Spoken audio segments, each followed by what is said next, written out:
All right, everybody. Welcome to our third episode of the Mile 99 interview.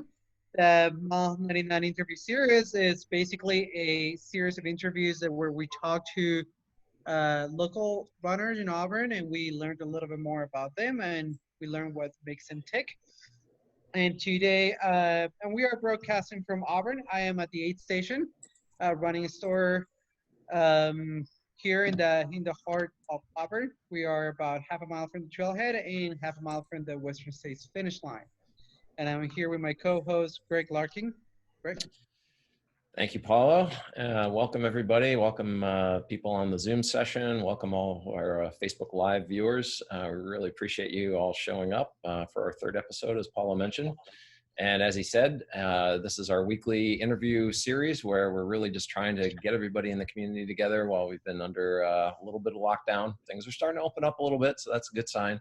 But, you know, slow and steady, that wins the race. And so we're here just to kind of meet some new people every week that are in our ultra running community, find out what makes them tick, find out some of the interesting things that they've experienced out in the world of racing and training.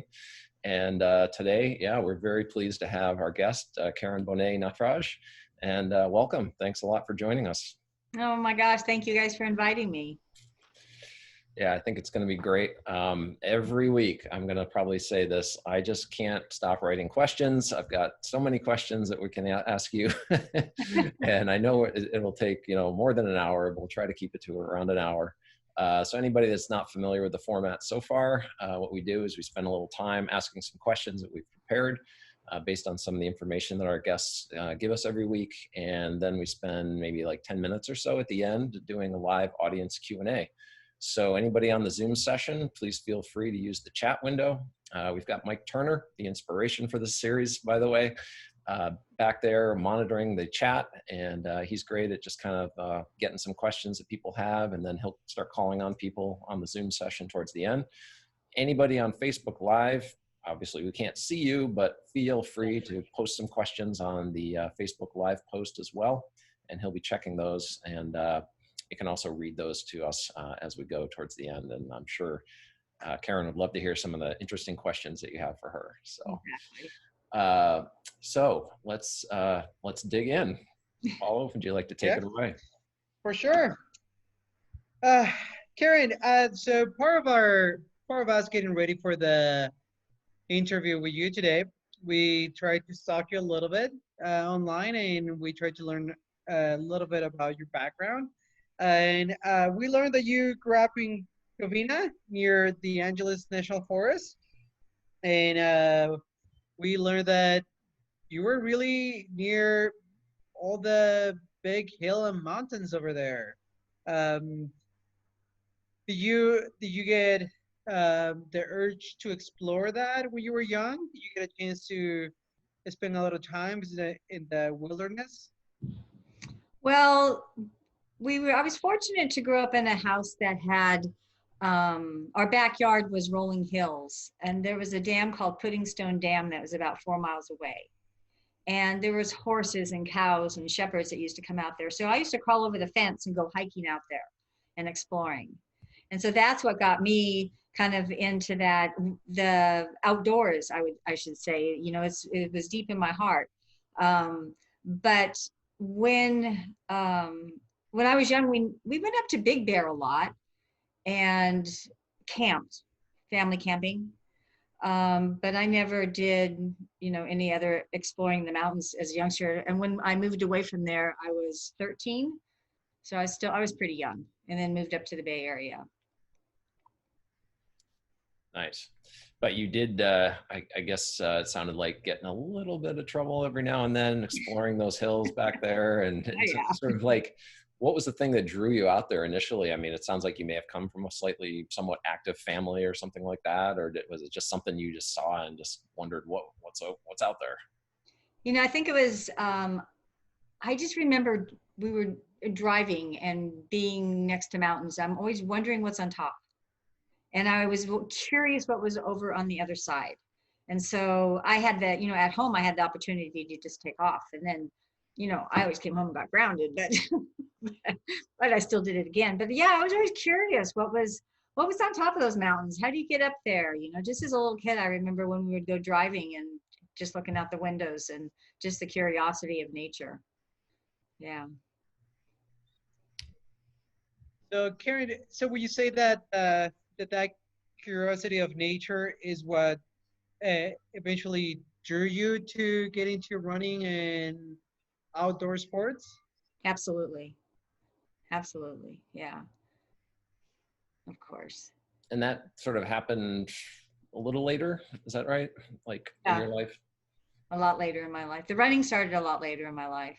So yeah, I sort of took a left turn, had kids, went through school, raised kids, and then got into my own life of you know, cycling and running and Ironman and stuff like that. So during the times of being a parent with younger children, do you do anything physically? Were you actively an athlete? I mean, I'm sure that you did physical stuff, but do you have one sport that you were always drawn to? So when I was raising the kids, I was into bodybuilding. Okay. I was lifting weights and really into bodybuilding. I figured I better stay strong because I had 3 kids that I had to stay up with. But I wasn't into sports. They were all in sports. I had them doing swimming and soccer and baseball and all that stuff. And it wasn't until after they were older. And the first thing that I think hooked me was my brother, Paul. He's down there with that big long name down there. He and my other brother, we formed a team, the Cocapelli team, and we rode the MS 150 ride, which took us from Phoenix to Parker in Arizona. And it was me, my 3 brothers, and my oldest son, who was probably maybe 10 at the time. And then Paul's sons, a couple of his sons, and we rode our bicycles, and it was just the most amazing thing I'd ever done. I went out and I bought this little bike at the Goodwill place, and gave my son my mountain bike, and we trained a little bit, and then we went and rode the MS 150, and then I was hooked on riding, just hooked. And so at that time I was living in Arizona, and when I moved back to California is when I started cycling, and I got into what I really wanted to do, aspired to do, was a 100-mile bike ride. And then that turned into 200-mile bike rides. And so was the MS 150, was that a 150-mile ride then? Yeah, we did it. They did it in 2 days. So we rode half of it. They camped and they fed us, and we all got up the next day and we finished off the route. Yeah. Nice. And so was that your first time riding that distance ever? Right. And you had, like, how much training did you do prior to that on the bike? Not a lot. You know, I made my son and I go out on the weekends, you know, work and school during the week. And we would go out and ride maybe 20, 25 miles was the most we did. So. Was this road cycling? Was this in a, were you riding a mountain bike, or did you guys get into it and got properly fitted and that kind of stuff, just building your way up? Well, I had a mountain bike, just a generic mountain bike at the time. So I let him ride that. And then I went to Phoenix, and my brother helped me find it was a little Terry bike that had, it was kind of like a track bike because it had a small front wheel. Familiar with those. Okay. And I rode that. I trained on that and rode that. So I didn't know anything. I didn't know anything about long distance cycling. I didn't know anything about, I didn't know anything about long distance cycling, but I knew how to ride a bike because I always rode a bike as a kid. But I didn't know anything about the long distance stuff. And then when we did that, it was so much fun. You know, I was hooked on exploring now what I could get myself into. Like definitely those long distances on the bike. I mean, as I may have mentioned, like I come from a cycling background, and I mean, you can cover some serious distance, you know, in 5 or 6 hours, and it sounds like you were able to do that. And then from there, I mean, you started getting into like the ultra cycling events, right? I mean, just kind of moving up the distance ladder, as it were, sort of the same way a lot of us have with trail running. I mean, you start out small and then think, well, what's the next distance I can do, and what's the next distance? But can you talk a little bit about like the subculture of ultracycling and what that's like, and what some of the distances are that you're covering? So my first aspiration was to do a 100-mile bike ride, and I trained for that, and that was darn right exciting. I'm living here in Sacramento, so Davis had the Foxy Fall, which is a 100-mile bike ride. And then the following year, I believe I did my first 200-mile bike ride, which would be the Davis Double. And then that sort of morphed into, well, let's see how many 200-mile bike rides I could do. And so I want to say, I believe I did 10 in one year. It might have been around 98-ish. I should have gotten the jersey to see it. It has on the jersey, but I won the Triple Crown. So of the double centuries, if you do 3 double centuries, they call that a Triple Crown. Mm-hmm. And that year I had done, I think I did 10, and I won the Triple Crown. Nice. Plus the cumulative time, that between all the races, I was, first. So I did that. And then I was riding a lot with the Davis Bike Club, and those people started talking about the randonneering and the brevets. And I'm like, what? Really? And so then I kind of morphed into that line. And these are ultra distance cyclists, because we do up to 1,200 kilometers.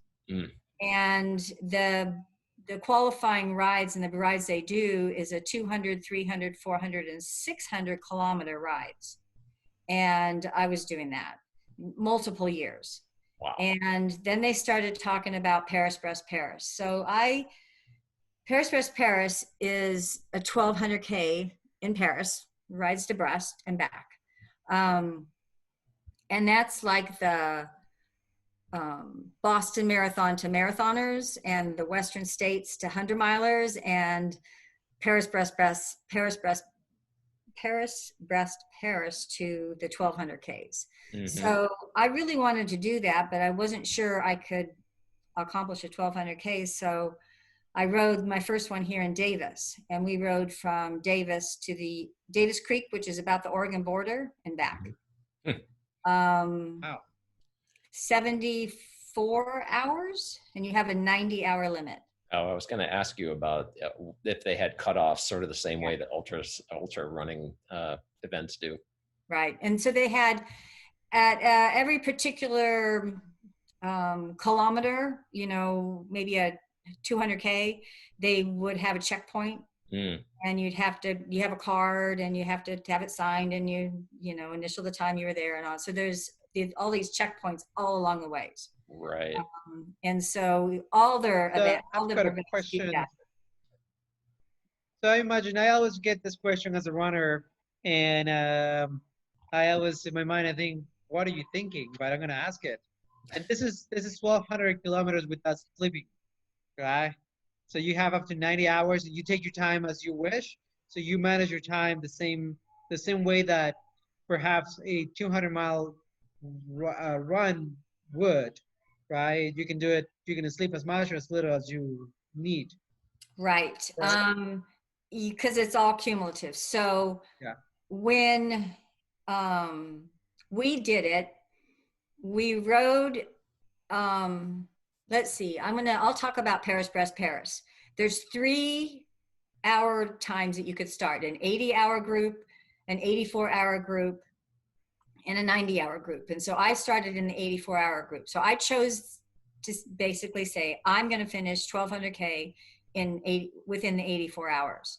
And so we started at, like 5 o'clock in the morning.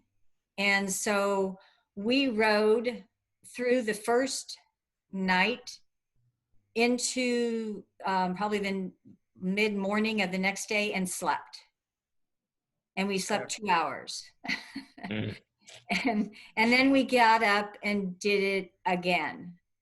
And then we finished. But I slept the first night 2 hours, and I didn't sleep the second night. And I was riding with some friends.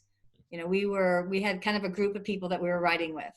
And I remember just sitting in this stinky, like barn room with all these stinky riders sleeping and snoring in the other room, waiting for them to wake up and let's go ride. Wow.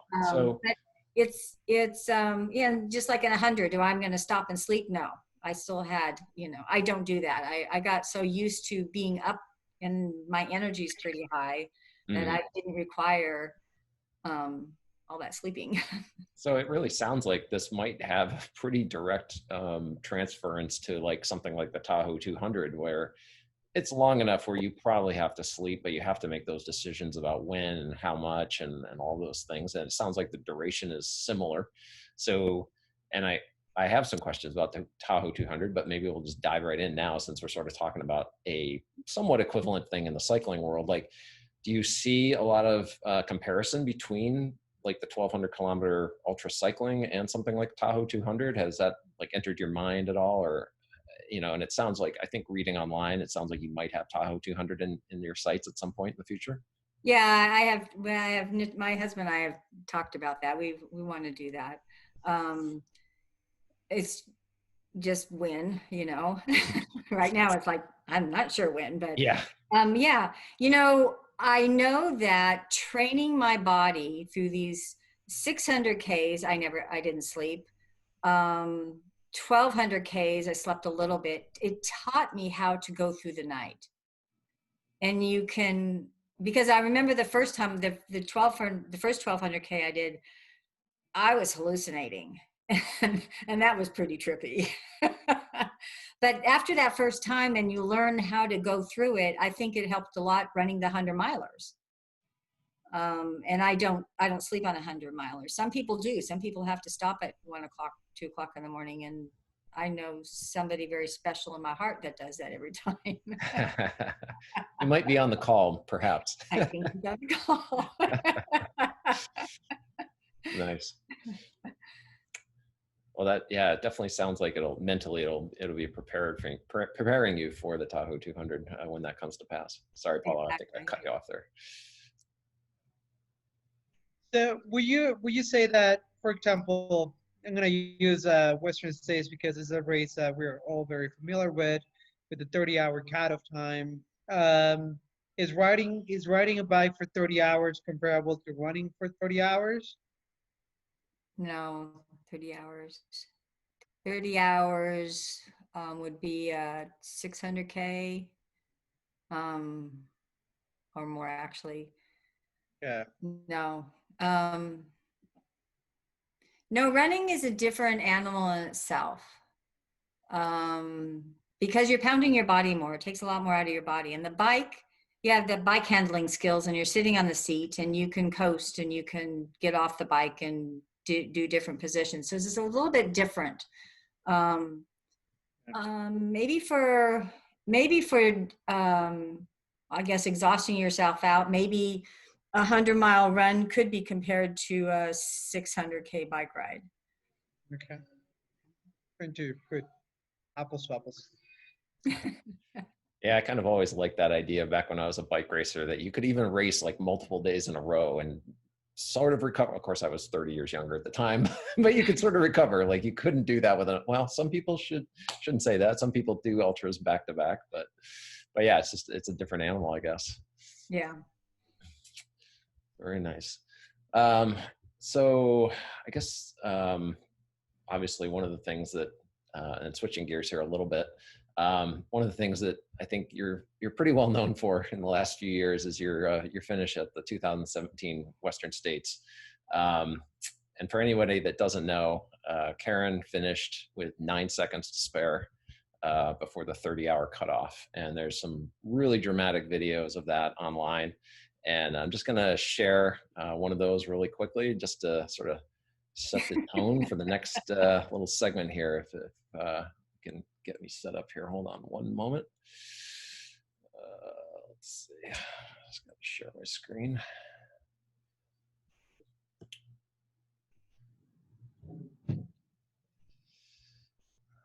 Okay, here we go. This will do it.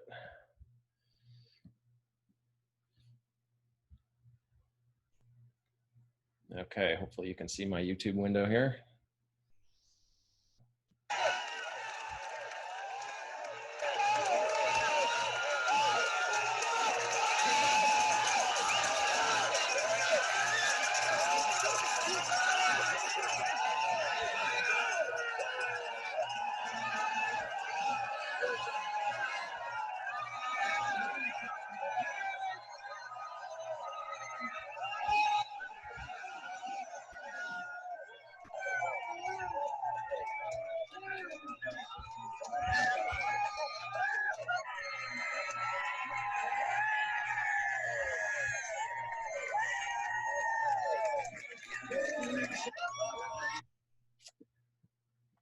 All right. Thanks for indulging me there. I just love that video. I love that ending. It's incredible. That's your husband there, and I believe your brother was your pacer at that point. That's the guy in the green shirt that had to go to his knees to get as tall as me. That's right. And yeah, I mean, I guess the question, you know, and I'm sure you've been asked this many times, but just to kind of fill people in here, just like what's going through your head on that final lap? I mean, if you can just sort of set the stage for that. On the final lap? Oh my God. Or coming around the final curves of the track there. If I could take it all the way back to Roby Point. Sure. Because I was scared to death at Roby Point. Mm-hmm. I was literally scared to death, and I didn't have anything but my eye focused on that tall guy in the green shirt. And I remember him asking the aid station, is there a 20-minute cutoff here? And they said, there's no cutoff. And then they told us what time, and then I realized how much time I had. And Paul's panicking. I mean, I didn't have any more panic in me. I'm scared, running in fear. And then running down Finley, he was, you know, you got to be on the track in 2 minutes. And it was like, well, I couldn't feel my legs. I had no idea if I was going to do an asphalt face plant. I was scared I was going to do that. And I had all these people around me that I had no clue who's running with me. I'm just focused, and I was scared. And I could not feel my feet. And I was just hoping that I wouldn't trip.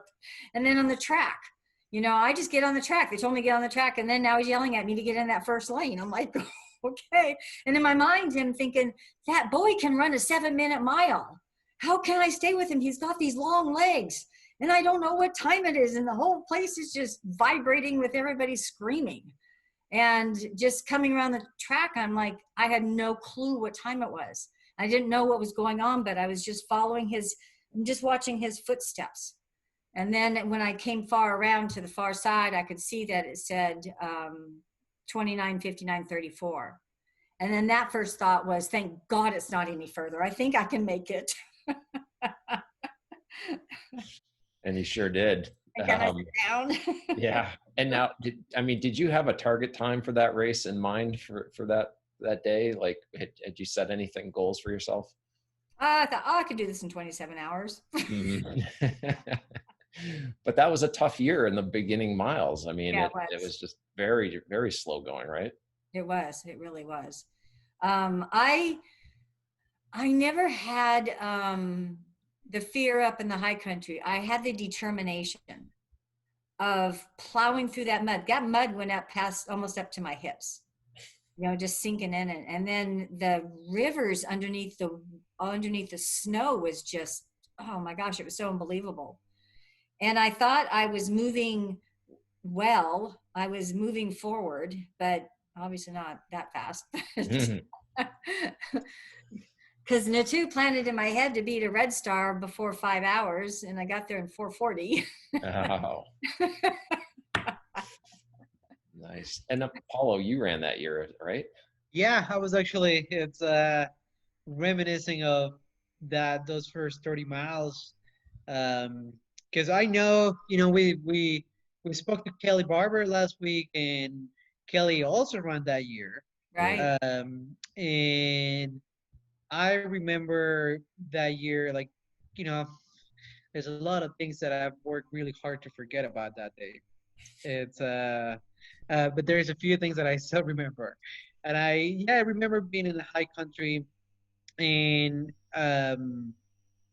it was a mess. It was like at some point I'm going this way, and somebody's calling me this way because there wasn't really a way for them to mark the trails. So it's hard to follow the trails if there was a gap in between runners. Um, and the mud and the conditions were really hard. It was really hot. It wasn't just messy. But I remember that I still kind of kicked myself in the ass because Sam said, "Why don't you put a hat on before when the start of the race?" And I don't wear hats. But I said, "No, I don't need a hat." And all the way to Robinson Flat, it's all of this was just baking. And I keep grabbing snow and put that in my head and trying to get it in there. Um, right. So yeah, I think everybody had to adapt their day to the conditions. And then there were those like Kelly Barber who um, had a really good plan from the beginning and stuck to it and did really well. It's Karen. Um, so how many times have you run Western States? I've started 4 times. Okay. I've finished 3 times. Okay. And out of those 3 times that you finished, um, and were you any of those 3 times, any of those other 2 times as close to that being the last finisher? Mm-mm. No. Would you say that it had to do with the conditions of the day? Yeah, I was pretty impressed with Kelly because he had the skiing background. Hmm. And when he talked about that, I'm like, I mean, how helpful could that be? I had no idea how to maneuver through snow. Yeah. And so I just sort of, took some people's advice a few days earlier. They say, well, this is kind of how you do this, and put it to practice, and kept my shoes on and kept moving Yeah. forward. I grew up in Peru, so it's snow. Well, it's a thing that accumulates on top of the freezer, Right. right? It's yeah, that was as close as snow as I got as a kid. Mm. Yeah. It's yeah, it's one of the things if I can say for those watching is that one of the huge mistakes I did that day was that I started the race with my good pair of shoes because everybody has a good pair of shoes when you're going to go into a 100 miler. And when I got to Robinson Flat, I decided to take them off because they were soaking wet. Uh, I had spent the previous 5, 6 hours with wet feet, and I decided to put on a new pair of socks and my old pair of shoes. And my old pair of shoes were a pair of Hokas that had way more miles than I ever needed, and they had a little gap right here. Um, so I spent the remaining of the race just pretty much running as if you were running with sandals. When you kind of grab onto the sandals so they don't fall off. That's what I was doing with my shoes, so my Ouch. toes don't come out of those holes.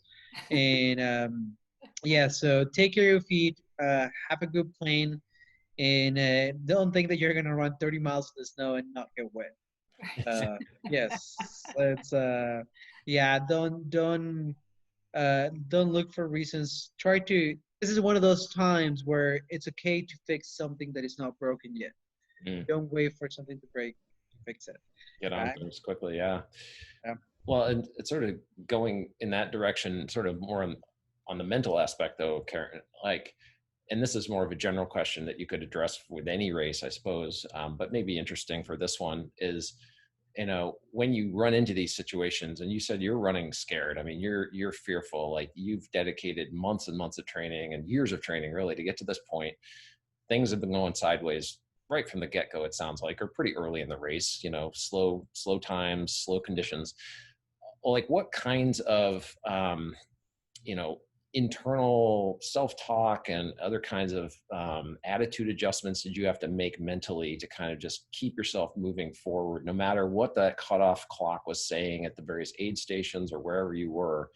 How did you kind of like adjust yourself in that moment to just say, I'm just going, like this is happening? So the time that was most relevant was when I was getting into the canyons. Mm. Um, because when I got to Robinson, of course I'm crying. And I was too.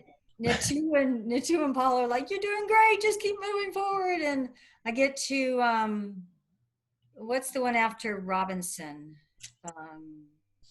Maybe it was Last Chance. Okay. And then I'm heading down into the canyons, and at Last Chance, I knew I'm still chasing it. And so I was constantly looking at my watch, and I'm constantly trying to figure this stuff out. And had the clock in my head, and I had all this craziness going on. And then I just, I knew that was the negative energy that was draining me. I knew that if I kept in that fear, I wasn't going to get anywhere. I knew it. And so I just kind of let go of that. And because when you get into the canyons, that is the most beautiful part of the race. And you're up on this single track. If nobody's ever ran Western States, you're on this single track, and the river is just miles down below, and it's just powerful. And so I'm out there thinking, well, I don't know how this is going to turn out, but I got to do my best, and I'm just going to enjoy this. And it was the energy through my body was just like, then I was like free to run, as opposed to, criticizing myself, telling myself how I'm not fast enough, on and on and on. So I was just going to do my best. And the other thing that occurred to me was that I had no lights. And I told my crew, I'm going to be in Michigan Bluff by 7:30. No problem. But nobody thought about that when I got to Robinson Flat. And then I realized, am I even going to make it by dark? And so my main focus there was to just push hard and get to Michigan Bluff before dark. And I got there because I don't know who was with me, but I had a bunch of people behind me. I don't know where I picked them up. But we got there just at the brick of dark, and I didn't want to run in the dark. And so, I think that the transition of changing my mindset and just embracing where I was at, just loving the nature and just let go of the outcome. Yeah. I find that's a great motivator, and just really speaks to being present and being aware of your current, situation. And if it does take a minute to sort of stop and just appreciate where you are and the fact that you're out doing this amazing thing with your body and your mind, that can really make a huge difference. So it sounds like you've got that nailed pretty well. Yeah, it's really hard sometimes to take a step back and separate yourself from the pain you're physically feeling to the appreciation to where you are. Right. Because you are, when you're getting into the canyons, you're on mile 40 into Western States 100, right? It's in this particular example, and it's it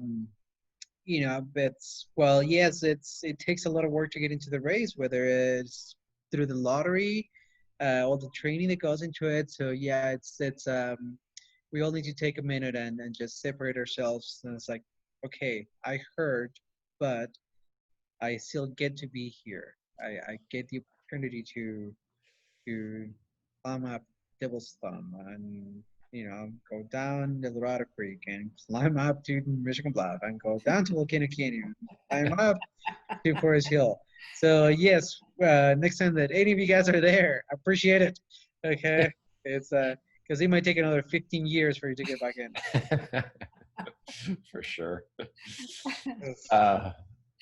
So that's great. I mean, I think that sounds like one of the great ways to just kind of check yourself, build some toughness, and also I think, I don't know if you've done this or not, but maybe think about working on that kind of thing outside of a race, in training or not even in training, and just and cultivate that kind of like present moment awareness. Have you done anything like that in mindfulness or anything like that?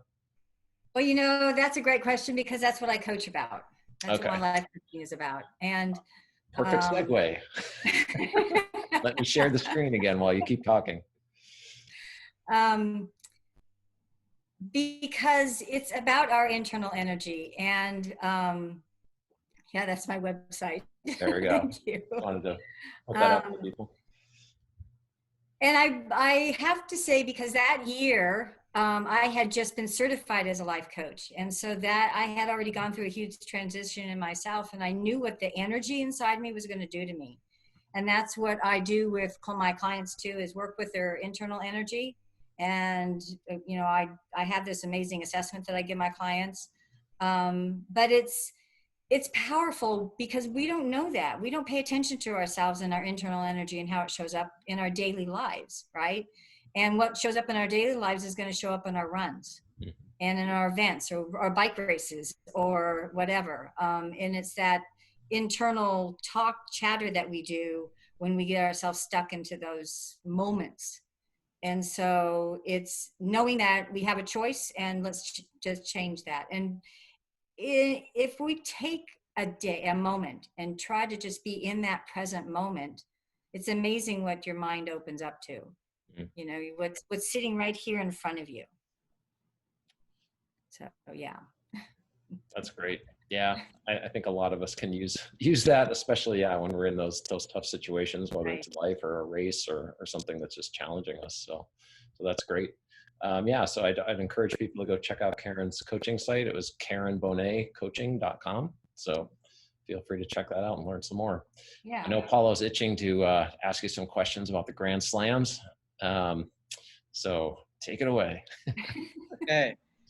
Well, I've got to say, while I'm very familiar with trail running and ultra running, I am not very well informed with the Grand Slam. So it's I want to take this opportunity to learn more about it, and I want you to help us, to share your experience with the Grand Slam, right? So, for example, in 2015, you run Western States in under 24 hours, and just 3 weeks later, in 2015, you run Western States, and 3 weeks later, you run Vermont 100 in under 24 hours. It's that's a pretty great comeback from Western States. And so, can you tell us what is a Grand Slam for those that are not familiar with it, and what it entails, and how do you get in it? So currently the Grand Slam is a series of 5 races, and it's Old Dominion, Western States, Vermont, Leadville, and Wasatch. You have to do Wasatch, and Wasatch can be provisional if you finish 3 of the other 4. And so in 2015, I got into Western States. And in 2015, when I got into Western States, all I was doing that year was Western States and the Boulder Ironman. Okay. And in January or February, that probably around January, somebody messaged me, hey, have you ever thought about doing the Grand Slam? I'm like, what the heck is that? And so the problem with me is that when somebody plants something like that in my head, I just get this burning desire, like, oh my God, let me check it out. And so I signed up for the Grand Slam. And there's a Grand Slam website, Stan Jensen runs it, and you can sign up for this Grand Slam. And that year I needed to complete Western States, Vermont, Leadville, and Wasatch. And I was on a roll. I did Western States, and then, yes, again, I was blown away by doing 24, 20, 30 at Vermont. I've never ran, 100 milers 3 weeks apart. And then between Vermont and Leadville was 5 weeks, and I had already signed up, like I said, to the Boulder Ironman, so I did an Ironman.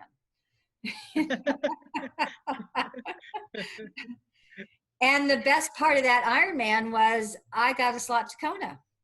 Oh, wow. Yeah, that's what I've been, my dream is get a slot to Kona. So hold on, let me stop you.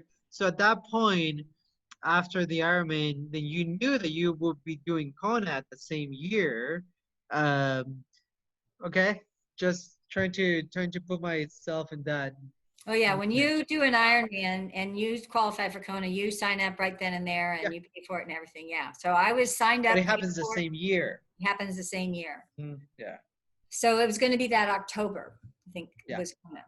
Okay, so, and I went and ran Leadville, and I finished Leadville, and I was on a roll. I was on a healthy roll. I just felt strong. I felt good. I started Wasatch. And there was a buddy of mine who was going for his 10th Wasatch. And that was real special to him for many reasons.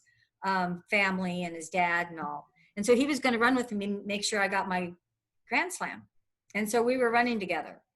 And Wasatch kept this trail in that they knew was falling apart. And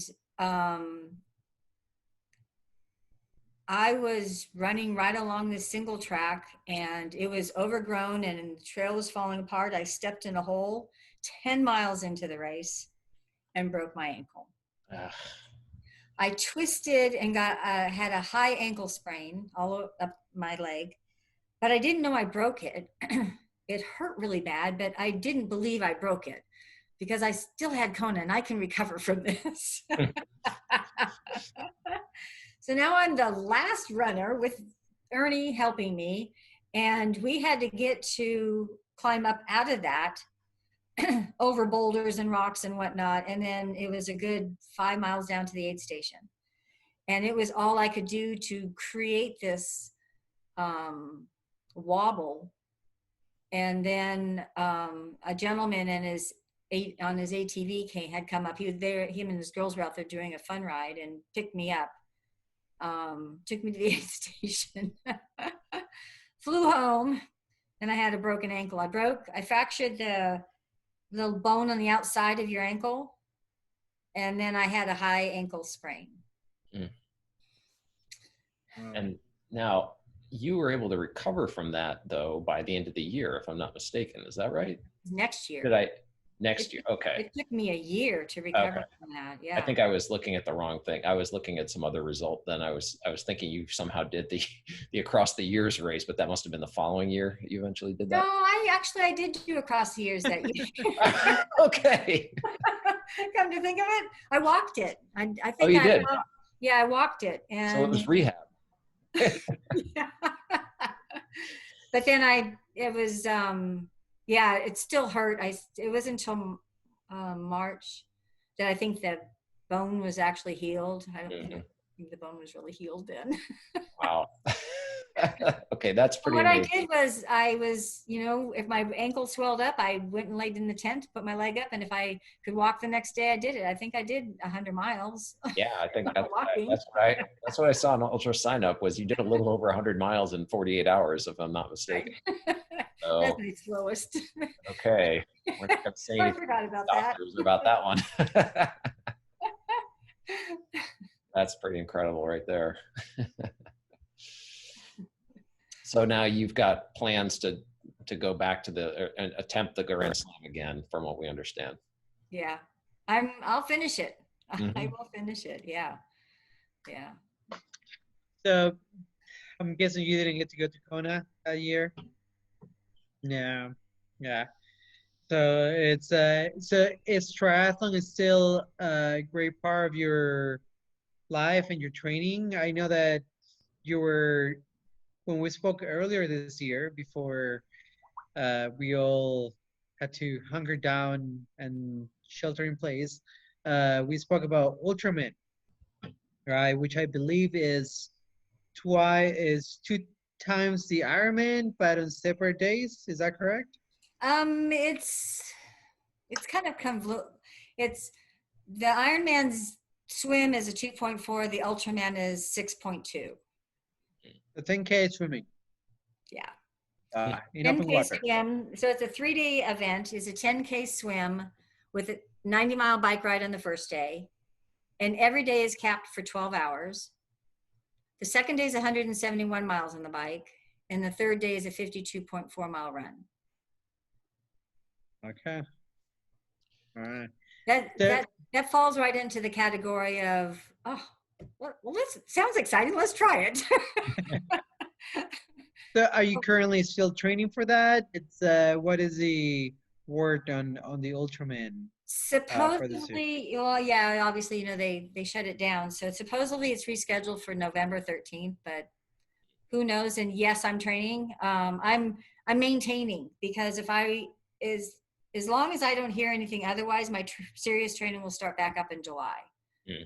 So I'm sort of grateful in one sense, because I get to do more open water swimming as opposed to the pool, because the training here was in the pool, and the swim on the event, it was in Arizona. The swim on the event was in a lake. Okay. So this way I can become a better open water swimmer, which is you got more time to train. Right. I got the bike and the run down. I got the bike down really well. I've gotten really strong in the bike. Excellent. Yeah. I mean, you've got so many years from these different disciplines to draw upon too. And then you basically just put them all together for this event, it sounds like. Right. Yeah. It's awesome. So I want to just, did you have more questions about Grand Slam or anything like that, Paula? I'm getting to it. Yeah, but I think we can move forward from the Grand Slam just because time is. Yeah, we're just kind of keeping an eye on time. But one of the things I did want to touch on quickly, your husband, Nattu, he's on the call right now. And, I know that you guys met sort of, I think, through running, and correct me if I'm wrong on anything there. But since then, I was looking at both of your ultra sign up results, and, combined, I mean, you've got over 250 finishes between the two of you from what I saw. And I'm guessing lots more that aren't on ultra sign up. So both very prolific runners and finishers of these incredible races all over the world, really, or all over at least country. Have you raced outside of the world, or outside of the country? Oh yeah, because we've gone to UTMB. He's done. We've been to Greece. Nice. Yeah. So really all over the world. Nice.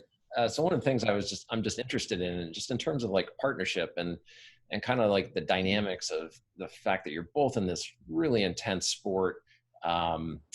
Crewing each other, pacing each other. Like, I guess the big question is like, how does it work? Like, how do you make that work? Is it tough sometimes? Is it easier other times? Like, are there any advice you can give to people that might be interested in doing something like this with their partner, and they're just not quite sure, like, how is this all going to work with all the commitments to family and friends and everything that goes on in life? Have you found the magic secret at all, I guess? Well, I think our advantage is that we're older in life and our kids are raised, right? So that's pretty good. And then we both are pretty independent but connected. And we found that it works really well for both of us, crewing and crewing, pacing, and then the runner. And very few races do we run together. If we run a race together, it's because we don't have to drive very far afterwards. So one of us has to get us home. And so Vermont's one that we run together. Early on we ran a few together, but we just find it better that if we sign up for races that we can support each other and run, ourselves. So we work well with the crewing, and then figure out somehow logistic wise of how he's going to pace me or I'm going to pace him. And so if we have friends that help us out or not, but we usually figure out, and most of the hundreds are pretty accommodating to how we can do that. Or sometimes it doesn't work out. Nattu does a great job running the whole 100 by himself. He's a great solo runner. And me, I like the company. I like to have someone with me at night. So we just have, what I did do last year, because it was pretty intense between the Ultraman hundreds and on, was get a full year calendar and put it up. And then we put all of our races on, and then kind of where our training was like. And so we can know what we're each doing, and then that's a easier, clearer way we could support each other too. For sure. I'm specifically curious about the pacing situation, because I know many of the times that I've been out there pacing friends of mine, there comes those times when, you know, everything's going great. You pick up the pacer, they're feeling, or pick up the runner, they're feeling good. But then there's those darker times when like you got to really put out the tough love. And how do you manage that when you're in a, you know, a relationship, not a friend relationship, but like a partner relationship, something like that? Like, have you been able to figure that out? So for Nattu pacing me, all he needs to say is, you know, if you don't go faster, you're not going to make it. I got it. He gets these little mantras going. For him, though, he's a little harder for me to help turn him around, because he gets this analytical mind and he's got this calculator in his head and he starts calculating. So sometimes I tried the tough love and I was trying it so hard. I was like, well, I don't want to make you mad. Right. I didn't want him to quit. You know, I know he has all this potential, but sometimes, you know, people get in their mindset that they just don't want to do it anymore. Right. And, you know, it is their race, and how much we want them to finish, it isn't our race, but we have to do our best to do that. And I try, and he's I think for him, I'm easier for him to pace me, because I'm pretty, all you have to do is tell me I won't make it. Good to know for any future pacers. Yeah, pacing a significant other is a hard thing. It's I've only done it a couple times, and I will say the time that I paced Samantha at Rio de Lago, she didn't have the best of experiences and days. And so it was a long night of walking, and uh, I think it definitely made a relationship a lot stronger. It's it didn't seem at the time, but you know, we're still together. So yes, kudos to you guys, because I know every time you guys face each other, you're just building that relationship a little bit stronger. Exactly. Right? Yeah, exactly. Good for you, Paulo. Yes. I hope she's watching. Yes. One of the things I've also been wondering a lot about is, and the fact that, I mean, both of you really, I mean, you've both done a fantastic number of races. You personally, I think last year did 600 milers in a year, huge number. Can you just talk to us and maybe even to like some of the newer ultra runners, like what's your recovery process like? Do you have specific things that you do? Does your body just have an innate ability to recover that you've discovered? What is it that allows you to get both mentally and physically, like from one of those hundreds to the next? So mentally is the desire to want, you know, it's that drive that drives me. And physically, in 2015, I think in my first year of doing that, I was amazed of how well I was recovering. So I believe it has a lot to do with rest and food, especially staying really well hydrated. And in each of those 100 milers, my weight didn't fluctuate at all. So it's taking care of myself throughout the hundreds as well, you know, eating and drinking. And then Epsom salt baths, getting good sleep, eating healthy. It just worked. But I do believe the mental attitude, because on any event, your finish is 80% mental and 20% physical. And so on anything that we do, it's the mental attitude that backs it up. It's the belief that I want, you know, I'm driven to do this, and what do I need to do to actively recover? And so it was the Epsom baths, the massages, my own, I think my internet's unstable. Did you lose me there for a second? Oh, I think we can still. Good. Yeah, I think our internet was a little unstable there. Yeah, massages, rolling, yoga, So, basically any modality you can find is not a bad thing, right? right.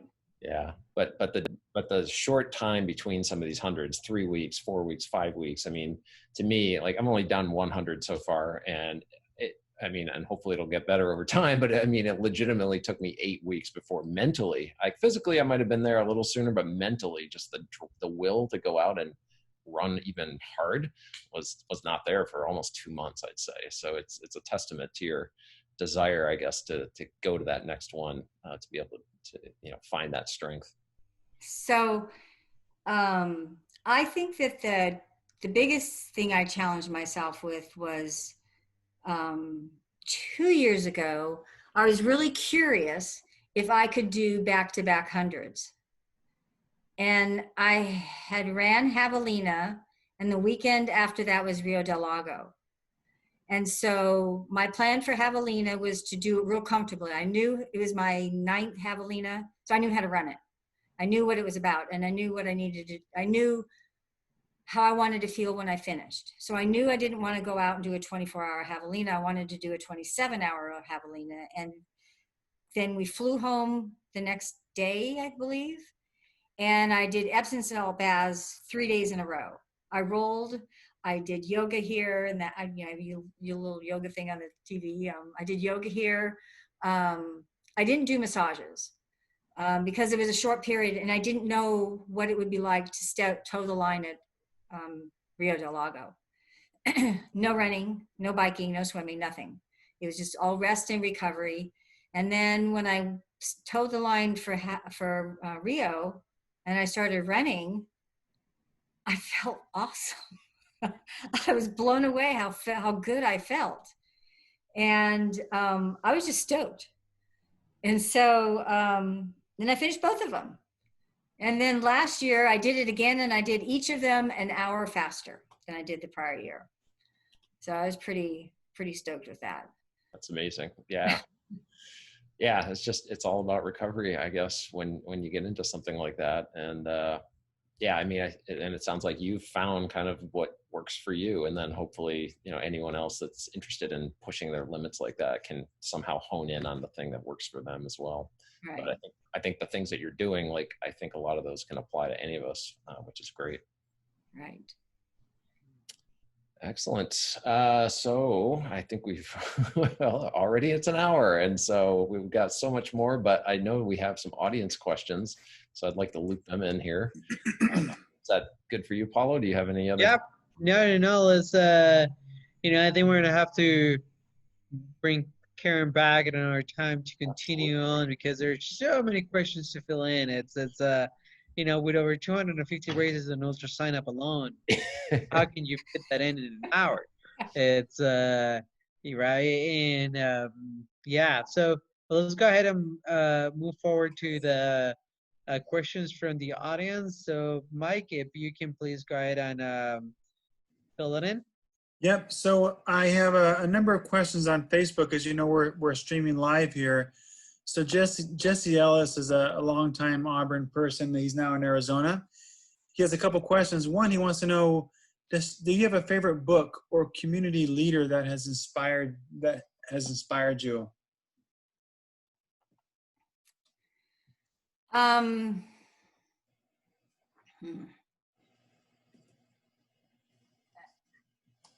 The one person that I have always admired is Megan Laws. Just her stamina and what her accomplishments have been, over the years. To me, she's just been my idol. And to reading books, no, I haven't read any books on running, really. That's good. And he has another question. He wanted to know, other than Western states, what race has really captured your heart, is like one you just really just love? I'd have to say Vermont. There you go, Greg. There you go. Yes. I'll be doing it next year. Oh, right on. I love Vermont. I have one more I want to do, and it's just been it's a fun race. Yeah. A lot different than out here, though, I'm guessing, terrain-wise and climate. I actually grew up in New England, so I mean, I'm familiar with the area up there, but I've never done an ultra, so it should be a very different experience. You. Nice. And so, and Jessica here says, usually on Zoom tonight, because she's having some Zoom challenges, she had asked a similar question. What's been your favorite race? So maybe Vermont. Yeah. And I have a question. You know, I know you have children, adult children, and I have adult children. And any of your children into bike racing or running or anything like that? So my youngest, though, is my most athletic, and he and I have done half and full Ironman together. I have ran with my kids on their first marathons. I have a daughter and 2 boys, and I ran with my daughter-in-law and my son on their first marathon, and I ran with my daughter on her first marathon. Wow. That is pretty neat.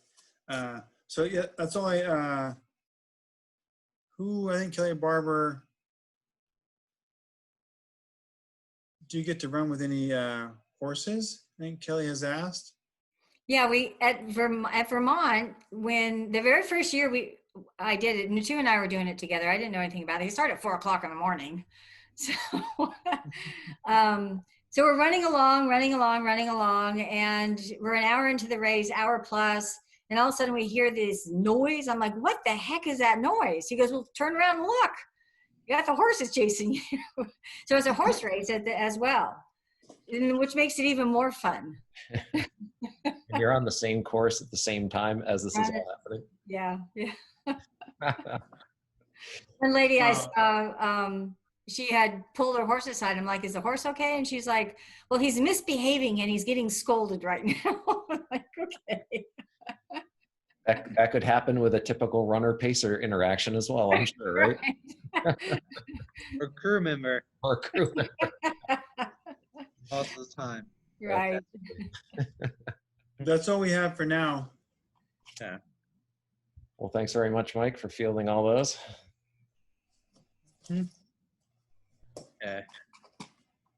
All right. Well, I think we would love to stay a lot longer to talk to Karen a little bit more and to learn about all this amazing adventures that you've done. I mean, I am excited to bring you back here and talk about some of the adventures outside of the United States. I know that's you know, especially, you know, UTMB is or being in Europe and Greece is it's on the bucket list for a lot of the runners, and it's always great to share that experience with others, just so we can fill them in and, you know, kind of get their idea on what to do and what not to do out there.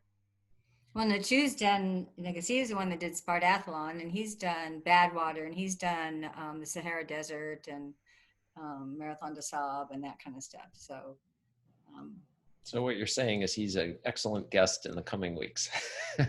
Yes. Talking about the following weeks. After this. Yes.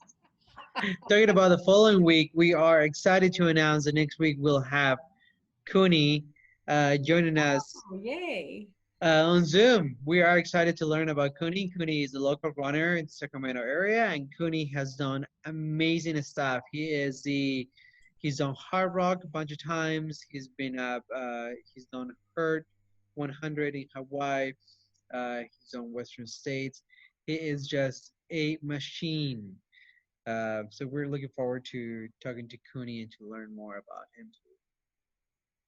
Yeah, but we definitely want to thank you, Karen, for spending this hour with us. It's always illuminating to kind of hear about, you know, the physical aspect of this sport, but I personally am really also very interested in learning about the motivation, the mental aspect, what drives people, how they get through the hard times, and then eventually reach that finish line that they just want to be at so badly. And I think you've just got, you gave us some great insights on that. We obviously have a lot of video evidence of the drive that you have, and we just really appreciate that. And I think a lot of us can just aspire to just push ourselves to that level in the future. So thanks so much for spending the time with us.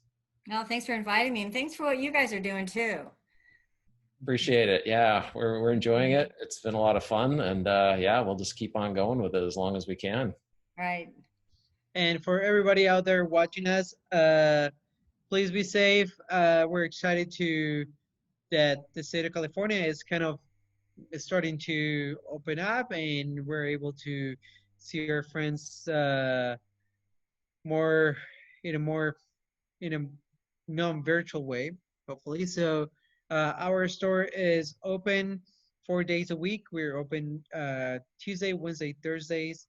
Tuesday from 12 to 4, Wednesdays 1 to 5, Thursdays 2 to 6, and Saturdays 11 to 3. So swing by and say hi. We will continue to expand our hours as things get easier and more people start coming in and saying hi, because there's no point of me hanging out here all day long if you don't come in. Right. For sure. All right. Yeah. Thanks, everybody. And tune in next week for Kuni Yamagata. All right. Thank you, guys. Thank you. Have a great evening. Bye.